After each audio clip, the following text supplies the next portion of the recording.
name's Liam Campling. What I want to talk about is the formation of European trade policy historically. And basically I'm asking a series of interconnected questions which kind of give some of the framing of what I'm doing. But I'm actually going to try and tell a historical story. And the questions are, why do trade rules look like they do? In other words, historically, whose interests do they serve? Secondly, how are rules reproduced and to what extent? So, for example, what role for contestation, contradiction, and unintended consequences? And third, what are the differential effects of the same rules in different places and at different times? So I'm not going to answer all of those questions, of course, but I'm going to focus primarily on the first one. So my story is really a story of how industrial fishing and canning capital concentrated in sub-regions, geographical sub-regions of France and Spain, which you can see here, produced and reproduced the EU's tuna trade regime and extensive network of resource access policies, which in turn shaped the global production of the multi-billion-dollar canned tuna industry. You'll see why tuna is important to the ACP, the African, Caribbean and Pacific group of countries, in a minute. Now, the home port for most of the French tuna fleet was and is Concarneau, and Vigo and the tiny town of Bermeo for the Spanish, and you can see them highlighted here. Together, this fleet today is capitalized at around $1 billion. Today, most boats are registered in these three places, even if they operate across the planet, which they do. They operate primarily in the Western Indian Ocean, West Africa, and the Pacific, and partly in the Eastern Tropical Pacific off Ecuador. Now, the point is that the domestic subnational politics of these three fishing regions is of considerable importance to the story. Brittany, Galicia, and the Basque Country were perceived as economically disadvantaged and politically sensitive regions in national and EU politics, which allows these industrial interests to punch well above their relative economic weight in national politics and in Brussels. At the same time, export-orientated canned tuna production is the most important case of industrial upgrading in the ACP countries. And you can see here all of the locations of production of canned tuna on the planet, and the ones that are ringed are those that are directly shaped by the EU canned tuna regime, the tuna trade regime, sorry. Now, for the ACP, the African, Caribbean and Pacific countries, it is one of the very few, if not the only, success stories of industrial upgrading within the developmental framework of the ACP-EU Lomé Conventions. Now, was this a product of deliberate development policy, or was it an unintended consequence of EU foreign economic policy? I'm trying to add to a growing body of literature on the political economy of EU trade policy, but I'm trying to move beyond the institutionalist notions of normative power Europe, as if the EU kind of foreign policy is primarily a normatively driven agenda, and to contribute to what Damro calls the study for market power Europe. And Damro's approach starts with the material existence of the EU's relative market size, which is what allows it to externalize various internal policies and class interests. I take this further to consider the importance of the history of European colonialism in shaping external economies, societies and labour regimes, in this case in the coastal areas of sub-Saharan Africa. To this extent, the paper attempts to address a challenge to historical materialism laid down by Benno Teschke and Hannes Lerche. And here you can see the challenge is to show historically, rather than just theoretically, what constellation of socio-political forces struggled at any point in time over the control of the state, to establish which social interests prevailed, and to ascertain how the variable resolution of these conflicts shaped variable national and international strategies of accumulation and territorialization within a multi-state system. So basically what they're trying to do is to get people to move beyond blueprint theorizing. My argument is that the relatively minor economic interest of industrial tuna fishing and processing firms from these three subnational regions in France and Spain played a dominant role in shaping, in producing and reproducing French, then EEC, then EU trade and development policies, which in turn have had the effect of shaping the global production of canned tuna. So to go back to the prior map. In other words, I'm interested in the role of dominant social classes in producing institutions, not starting with the institution. Who produced the institution? In this case, the class interest of industrial fishing capital.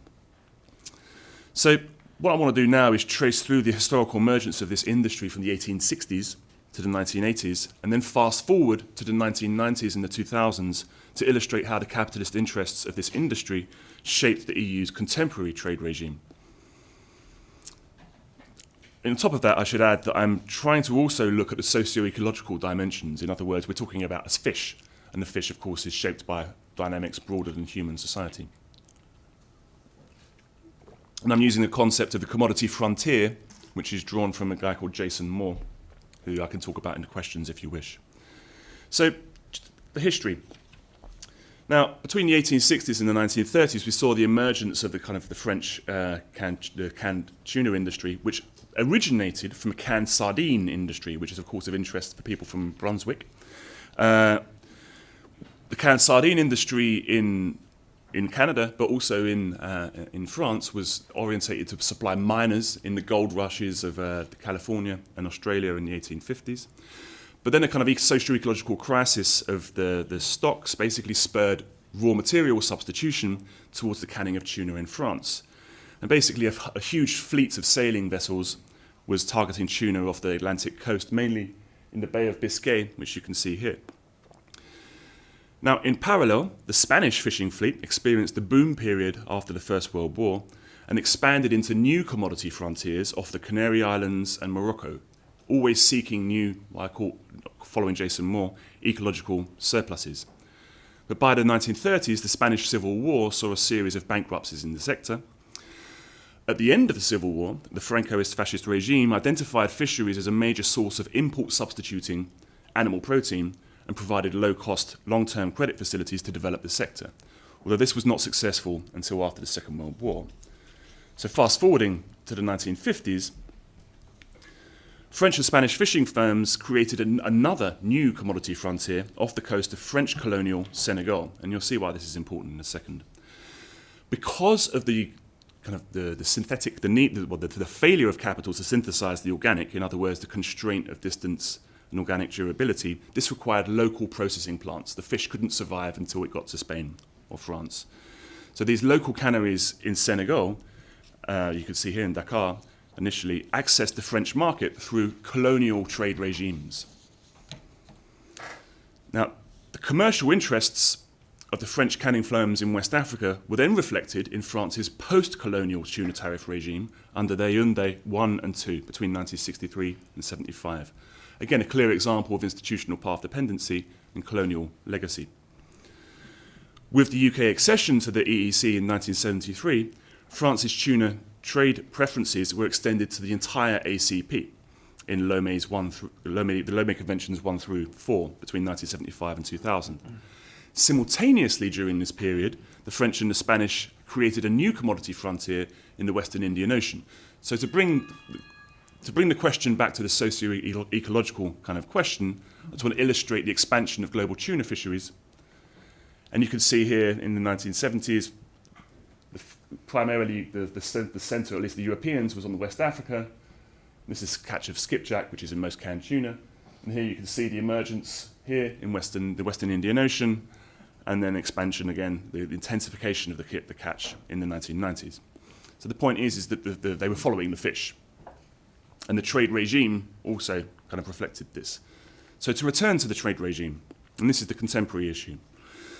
The EU system of tariff escalation and tariff peaks, which you can kind of see here, so in terms of the fresh frozen tuna, i.e. in other words, the raw material could be imported duty-free, and then you see here the tariff peaks, which meant that domestic players in France and Spain were protected. So on top of that, the ACP received duty-free, which protected basically the initial French investment in Senegal and Côte d'Ivoire. Now, who benefited from this? Fairly clearly, you can see that Spain benefited very, very, very substantially, which is the second largest canned tuna producer in the world, I think. But it also benefited a lot of the ACP countries, and you can see here direct employment produced from tuna processing in the ACP in the late 2000s. It was so successful that the globe's major export-orientated canned tuna producer, Thailand and others, challenged this regime at the WTO in the Doha round. Now, in addition to these local gains from the trade regime, it had unintended consequences, and this is, I think, important when we're thinking about the role of capital in the formation of trade policy, where neither the ACP, nor EU commercial interests always benefited. So here you can see two canneries in Ghana, Seychelles, and Mauritius, which were basically used as processing sites by multinational firms. For example, Mitsubishi owns the factory in Mauritius, and then Heinz, after that, Lehman Brothers, and now a Thai giant called Thai Union in Ghana and Seychelles. So this is big multinational capital involved and benefiting from a trade preference which is supposed to be benefiting in turn the ACP countries. Now, despite the fact that largely foreign corporations captured profits from the tuna preference, because of the local employment benefits, in 2007, some ACP countries felt compelled to sign and for some implement interim economic partnership agreements in order to maintain duty-free access for canned tuna. Now, this was certainly the case for Papua New Guinea and the Seychelles. In other words, they gave up their entire kind of trade regime simply for maintaining market access for fish. To take it back historically, French investment in colonial Senegal set in train dynamics of accumulation and a series of policies which today see several post-colonial states agreeing to onerous free trade agreements to continue those very colonial policies. But it was not just European and other multinational processing firms that benefited from the EU tuna trade regime. French and Spanish tuna fishing firms were and are perhaps the main beneficiaries. Now, these industrial fishing firms, so you can see here the interim economic partnership agreements and another kind of technical kind of thing, the market access regulation, but basically these countries signed up to the trade agreement with the EU to a large extent to maintain access for fish, tuna. So, coming back, French and Spanish fishing interests, perhaps the main beneficiaries. Thank you. Now, these industrial fishing firms are protected by strict rules of origin. Tuna canneries in the ACP must use fish caught by the EU, by EU interests or local interests, even if the fish itself is caught in their waters and is therefore state property of the ACP. Now, given that one industrial purse seiner costs around $25 million, and a fleet of around 4 boats is needed for a small cannery to survive, there are very few African-owned boats. Now, I don't have much time left. I'm not going to go into the specificities of these rules of origin, but basically, when it comes to trade preferences, rules of origin are the devil in the detail. You cannot deploy a trade preference unless you meet the rules of origin. Now, the evidence firmly suggests that these rules of origin were designed to support the interest of the EU fishing interests, and they have continued to do so. Now, I'm not going to dwell on them for much longer, except to point out that in the institutional structure of the European Commission, the Spanish, to a large extent, control the Directorate General for Fish, or now DG Murray. And if you're negotiating an economic partnership agreement with the European Union, you'll be negotiating primarily with DG Trade. But when it comes to rules of origin for fish, DG Trade goes to DG Murray first. And in effect, DG Murray determines what the rules are. So the Spanish indirectly are determining the trade rules even to this date. So I only have a couple of minutes left, so I don't want to dwell on these, except to point out that here's another aspect of the story. Here you can see the European resource access regime. And these kind of darker kind of coloured ones, here are European fisheries partnership agreements. And basically these are areas where the European boats receive subsidised access to largely African, Caribbean and Pacific waters in return for rent. So to conclude, the tuna preference was not designed as an incentive for development in the ACP, but is a historically emergent tool of commercial policy to support the competitive accumulation of EU capital, in particular the French and the Spanish tuna firms. But this argument is qualified by several seemingly unintended effects apparent in the evidence, including benefits to non-ACP multinational firms. The evidence also contests any simplistic argument that the EU acted purely as a mediator for the interests of national EU capital. ACP countries benefited from employment generation and spin-off benefits, although the quality of that employment is a question. Nonetheless, I hope to have established my argument that the contemporary institutional architecture of the EU tuna trade regime was produced and reproduced by the interests of a tiny number of capitalists from small towns in France and Spain. Thank you.